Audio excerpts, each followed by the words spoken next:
All right, now we're going to be moving to our more resilient or hard surfaces that are common in the fitness and wellness spaces. This would be commonly our Bounce product or maybe our Forest RX product. Much different cleaning protocols for these types of surfaces. Now we're moving into a product that's typically in your cardio or selectorized type spaces, as you can see behind me.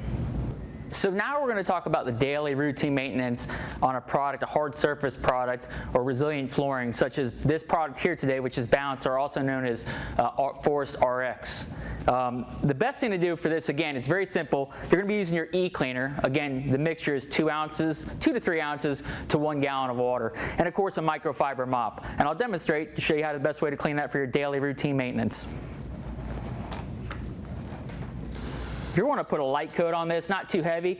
And the E-cleaner is great because it's going to break up a lot of the dirt that's stuck there from shoes, but you don't want to put too much on there. Very similar to something that you would see just like when you're mopping your house. So it's very light coat. Again, it's going to dry relatively quickly because it's not a porous material.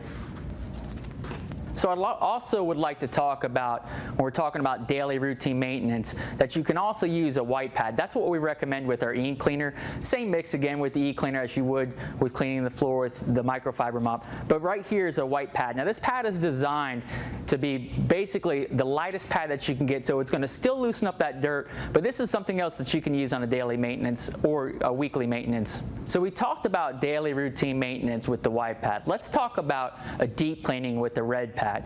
The thing about the red pad that's great is that what you're going to want to do is when you're putting down the application of E-cleaner on the floor, you're going to make sure that you don't put too much down, because with the hard surfaces and resilient flooring, it's already going to glide very easy, but you do want to make sure that you have enough in there so the E-cleaner can get down in some of the areas and break down the dirt and soil. So let me demonstrate. You're going to want to go back and forth in just a small area, probably about a 3 by 3 before you get started. Just put down just enough there.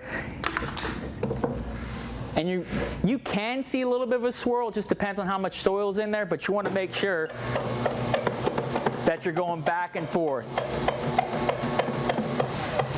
I do want to note that you don't want to spend too much time where you see a heat weld. The heat weld, which we'll show you in a second, is an area where the floor is bonded together to prevent any water getting in. Now you want to just be careful not to spend too much time over that, because it will break down if it is not heat welded properly to pull up. Lastly, you want to make sure that when you're done with the red pad and getting that swirl effect and getting all that soil loosened up, it is imperative that you get any liquid off the floor. So I'm going to show you demonstrate to do that with this walk behind scrubber.